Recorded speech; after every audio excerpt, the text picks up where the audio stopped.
Hello everyone, মাত্ৰ 450 rupeesত এই ring light টো মই Flipkartৰ পৰা অৰ্ডাৰ কৰিলোঁ। খুলি খালি ফিটিং ফাটাং কৰি চাওঁ বলক কেনেকুৱা আহিছে, কামত অহা বস্তু হয় নে নহয়। ওকে, ring light টো মই বহুত কনফিডেন্সত খুলিলোঁ আৰু ভাবিছিলোঁ মই নিজেই এইটো ফিটিং ফাটাং কৰিব পাৰিম, কিন্তু মোৰ দ্বাৰা নহ'ল। গতিকে মই এই মিছনটোত মোৰ ভাইটিক আমন্ত্ৰণ জনাব লগা হ'ল মোক সহায় কৰিবলৈ।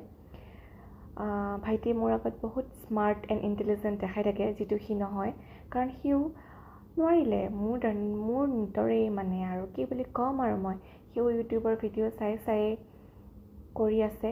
ময়ো তাক সহায় কৰিছোঁ আৰু আমাৰ টিম ৱৰ্কে আমাৰ যিখিনি কনফিউজন সেইখিনি আৰু বেছি ৱৰ্ছ কৰি দিছিলে মাজে সময়ে। ফাৰ্ষ্ট এটেম্পটত নহ'ল, ছেকেণ্ড এটেম্পটত নহ'ল, থাৰ্ড এটেম্পটত গণ্ডগোল কৰি মেলি ফাইনেলি আমাৰ ৰিং লাইটটো ৰেডি হ'লগৈ আৰু 450 টকাত কোৱালিটি ঠিকেই আহিছে বুলি মই ক'ব পাৰিম।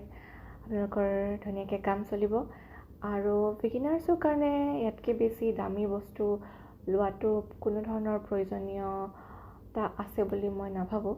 গতিকে ইমানটোৱে ঠিক আছে। আৰু এই কেবলডাল এনেকৈ এডাপ্টাৰত লগাই দিয়াৰ পাছত এই ছুইচটো অন কৰি দিলে আপোনালোকৰ ৰিং লাইটটো জ্বলি যাব। 3 প্ৰকাৰৰ লাইট আপোনালোকে দেখিবলৈ পাব, ব্ৰাইটনেছটো তাতে কম বেছি কৰিব পাৰিব।